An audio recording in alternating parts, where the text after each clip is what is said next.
قافت إلمان تترادمت أك إلمان كي ربي سي تكسيو بربادي إلمان هذا أفبال الرادمت تكسيف نبي محمد قاف جعفر بن أبي طالب مؤتتدو شهيدي دنيا الرجل والمدينة ماتين فري قبهني وروتا مجاهدوتا قبصاؤتا ورانا كيسة تران قبهني دانقا مدينة سمة فرد قرين دواقا لك لا إجولين جعفر لما أكنا أبتي وصجر أيدو أبا مؤتت الراكوفي دري ورانا دريك أبساء الراكوفي جعفر الطيار فرد سادو واقا لنبي محمد قاف ورانا سنندمني أكنت تيولا أن إجولين رفتني أبتا إجولين ركساني نبي محمد فرد جعفر نافذة أني قبرأ البيني صلوات ربي وسلامه عليه تك فلدرك هاتني تك دوبك هاتني منت قال النبي محمد صلى الله عليه وسلم اصنعوا لآل جعفر طعاما فإنهم أتاهم ما يشغلهم ورأى آل جعفري هل أنياته الجد وان إسان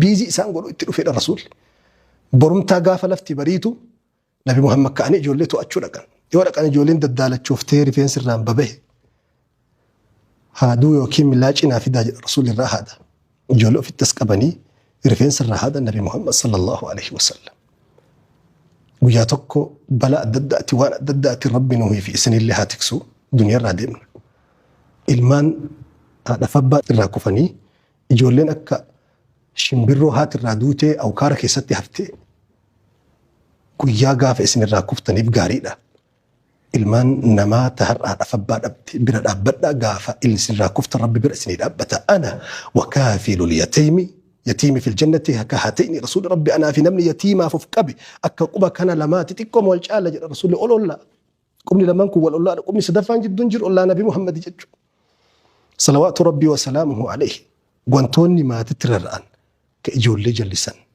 qabxiiwwan amma dubbanne isaan kana wanti hawaasa wal qabatu wantoota ilmaan jallisan keessaa waan hawaasaa wal qabatu keessaa inni tokko inni hangafni hiriyoota jallatu hiriyaan maagneettiidha akka ofii jiru sanis si buta hiriyaan liiftiidha jalarraa kaasee gubbaallee si baasa gubbarraallee fuudhee jala si dabarsa sababa hiriyaa jallate hiriyaa dhama'ee hiriyaa sarara keessaa baheef nama saffii salaataa masjida saffii duraatti argamu meeqatu bahee naayit kilabii saffii tokkoffaa dhaqe hisaaban qabu haafiza kan qoma isaa qur'aanni rabbii birraa darban qabneen guutame keessaa dhiqee muuziqaa itti waraabe sababa hiriyaati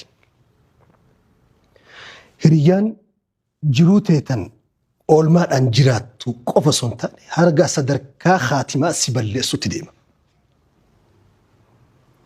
أبي طالب نمني خاتمة بل سهريانا وصو سيدني خلقي نبي محمد صلى الله عليه وسلم أسنتعني يا عم يا أبي راكي جتشما تقك يا ما اترقاسي به ناجلي وصو إسان جدا أبي جهل بلا فأس أترغبوا عن ملة آبائك كرأبو تيكي تيجي يفتدبروا في دؤوفي وأندر نجر نباسو في جتنجر أسين نبي محمد أسين تكيش أنجل أسين كي سكنيت وصو بتامير كداكو هو على ملة عبد المطلب جدي روحين كسابات كفيجر خاتمات بيجر السبب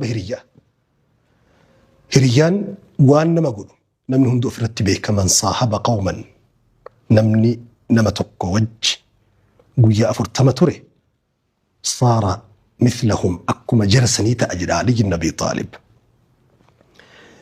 أخبرني من صديقك هريان كي أينيو أكتي سنو مناهمي أين أكتتاتي أنوسيه ماجري ولتي ليدا برتي جدا ورمون نمني نما سجارة وجي أولو أولا سجارة كان وان أجاهو وان فكتو واي ولا لنما جبسيسو يو أولتن نم هكيسيسو فكات قالوا أدادا وجين أولتم قامت فلأتي بود أفان كيتو كشينات أولن داجو أفان كيتو namni nama farshoo dhugu wajjin oolu adeemsa keessa farshoo dhuga hiriyaan wantoota ilmaan jallisan keessaa tokko sababa hiriyaa ijoollee hedduu tahanna baratte barumsa keessaa baate warra haxirii gubbaan utaalu mana barumsaa haxirii gubbaan utaalee galu warra huccuu lama sadi walirraan godhatee yuunifoormii bakka biraa darbee bakka biraa oolu sababa hiriyaati qormaata irratti kufuuf sadarkaa gurguddaa dhaquu dadhabuuf waa hunda keessatti wanni hiriyaa nama hin goone jiru. Haadhaaf abbaan ilmaan isaanii alatti eenyu wajji akka oolan eenyuun akka saahiban jala deemanii yoo har'an to'anne gaafa imimmaanii fi gaabbiin hiikan qabne gaabbuuf jiraatu. Tokko kana. Lammaffaan wantoota ijoollee jallisan maatiin harkaa baasan keessaa tokko aljiiraanuu maatii ollaadha. Ollaan akkuma ollaan jedheen Oromoon afaan Oromootiin ollaan jechuudha. Walumaan oolaa waliin bulaa oolmaa jireenya hunda waliin qaba kanaaf ollaa jedhame hin oolle jechuudha. Rakkina waliin oolla waliif oolla wal oolchine jechuudha. Jireenya hunda waliin baatu jechuudha ollaa jechuudha. Garuu gaafa faallaa kanaa ta'ee ollaa ta'uufiitiifuu caccabe biratti galtu. Kana dura waan isiniin dhaamu namni musliimaa tokko wayita mana bitatu yookiin mana kireeffatu wantoota 4-5 laallatuu qaba. Arabni wayita mammaaku aljaaru qabla addaar mana dura ollaa laalladhu jedhan.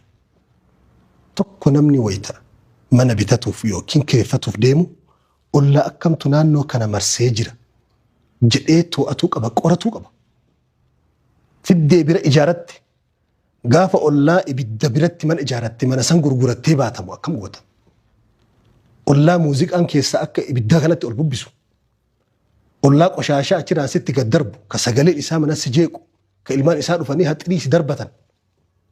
Ijoollee haxirii caccabsitu ka waa hattu ollaa akkanaa bira yoo teesse mana buqqiftee deemtamu akkam goota mana gurgurtamu. Awwala laallatu barbaachisa.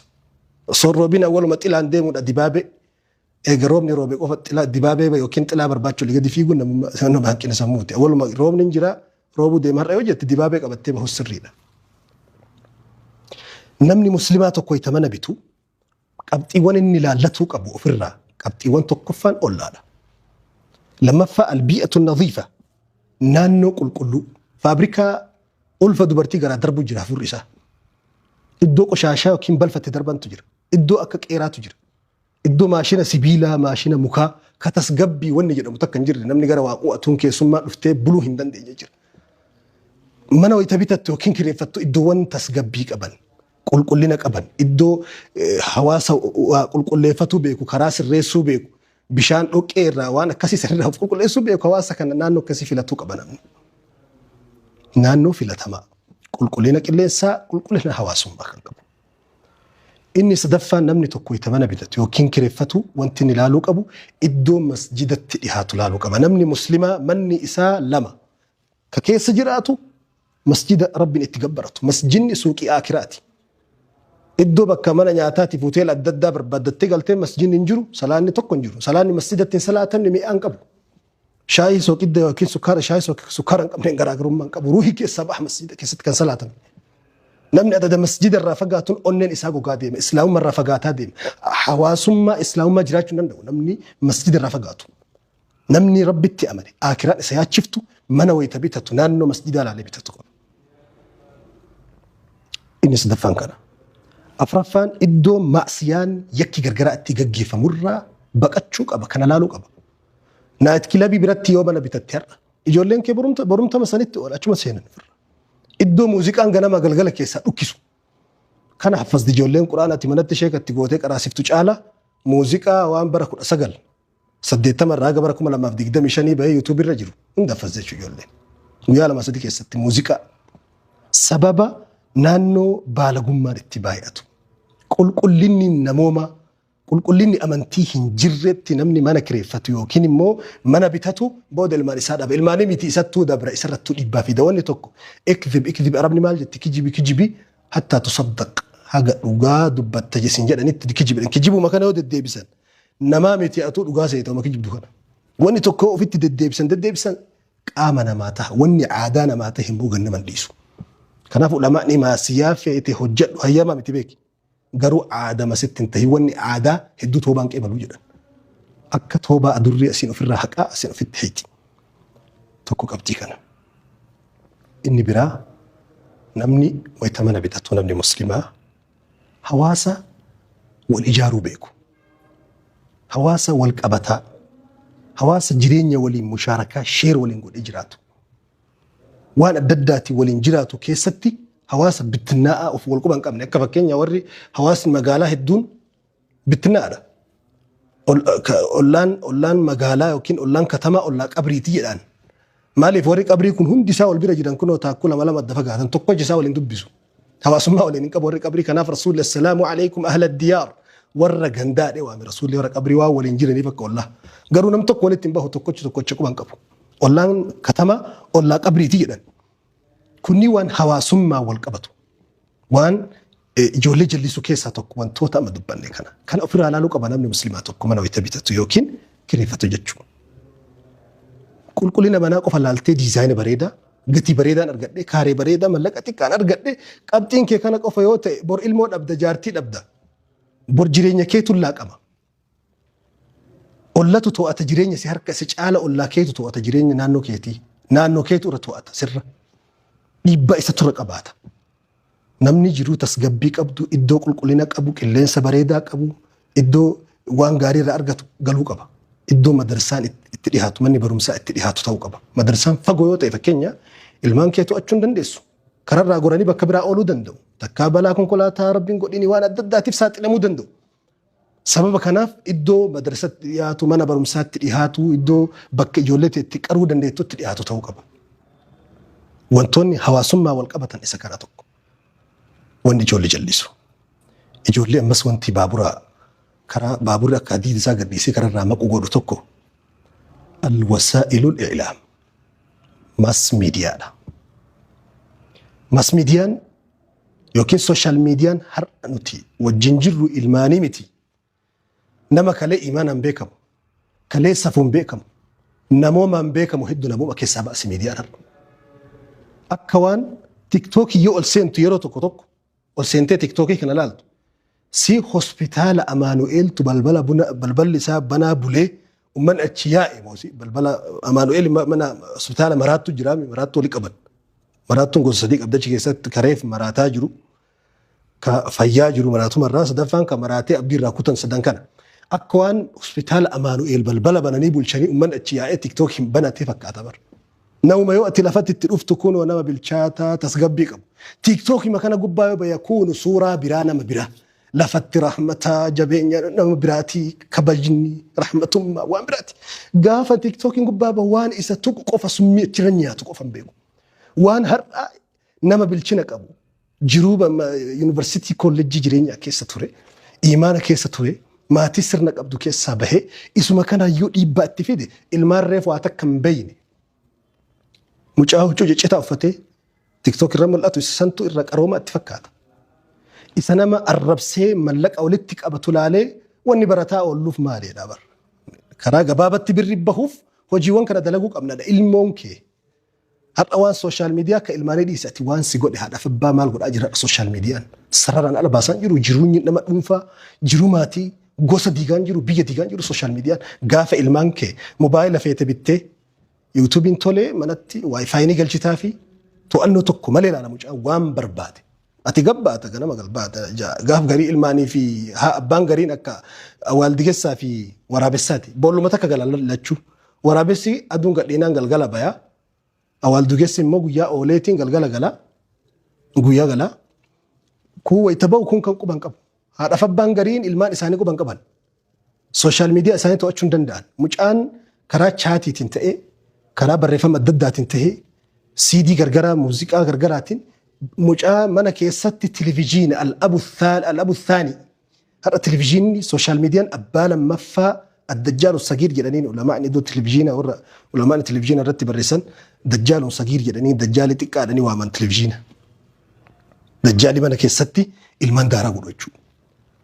Feesbuuka mucaa kee sa'aatii mucaan feesbuuka umriin waggaa 25 yookiin 30 asii nutu tartiibaan ala bahe malee umrul akhdi jedhaan ulamaani umrii namni waa caanatu paakeejii guuttatu waa baratu of ijaaru malee umrii nama ijaaranii miti silaa sararaan ala baane malee. Umrii waggaa 25 achitu yookiin 30 achitu biyya ijaaruudha. Umriin achi asii waa fudhatan beekumsa dandeettii ogummaa adda addaa fudhatan. Sa'aatii kanatti garuu waan biraati yoo guutame namni yoo ka waan biraatiin kararraa bahe yoom qicata umriin namaa waggaa 10 jijjiirama jedhan waa waggaa 10 keessa waggaa 11 seeniin 10 keessatti hojjettu jira gaafa waggaa 10 way keessa seentee ka hojjechuu hin dandeenye jira umriin namaa akkuma lafee yaa adeemtu namni gaafa dhalatu lafee meeqaan dhalata 226 dhalata namni boodarra lafeen kun yaa dhufee 206 gabbu'a akkuma lafee yaa adeemu carraan dandeettiin beekumsi qara'uun barachuun fedhiin isaa nama keessaa luqa adeema dada umriin achi deemu kanaaf sooshaal miidiyaan maal akka godhe anaa miti isin turra beeka har'a zeeroo nu deebisee safuu keessaa nu baasee namooma keessaa nu baasee har'a sadarkaa ulamaa arrabsuu sadarkaa rasuula rabbiitiin qoosuu salawaatu rabbii wasalaamu sadarkaa qur'aanaan qoosuu sadarkaa islaamummaan qoosuu sadarkaa rabbiin baacuu bira geennee jirra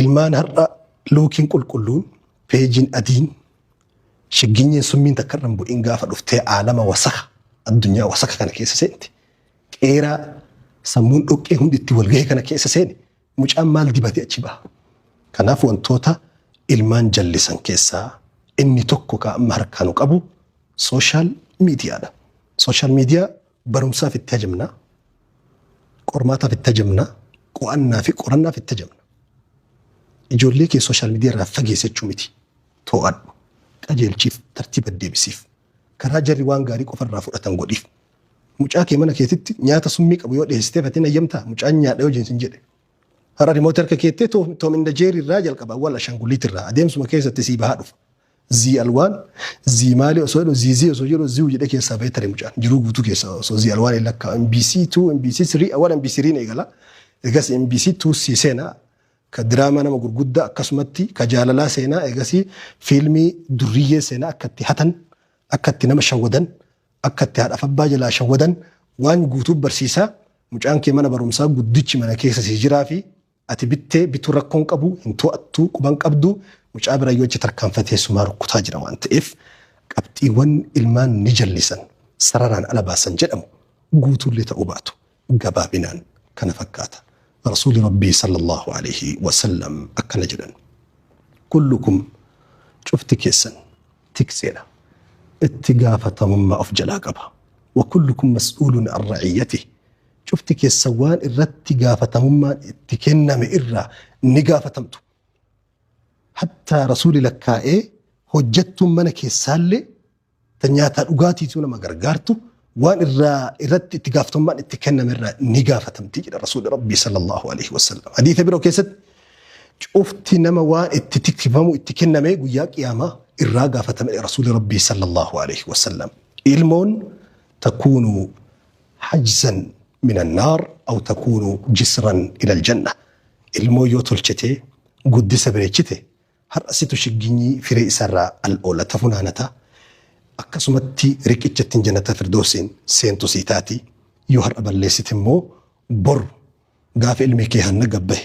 hojii fokkattuuf gadhee gabbahe haga ilma kiyyaa miti jettee waakkattu akiraa dura duniyaa gubbatti irraa musiibaa fi hadhaa umritti afaan keessaa hin banne seenaa kee keessaa hin banne dhandhamtaa har'a ganamumaan gogaan wayita jiidhaa jijiifama jetti oromoon dhidhiifama jetti waa wayita inni sii qajeelu gorsitu sii gorfamu akeektu si argu bakka ergitu ati si gahu yeroo kana saammadhu ilmaan keenya rabbiin qoraan jahannam nurraan godhini ilmaan qur'aanaan deengi amanii qur'aanaan bareedanii addunyaa bareechanii rakkoo addunyaa irraa baasan rabbiin haa taasisu wassalaamu alaykum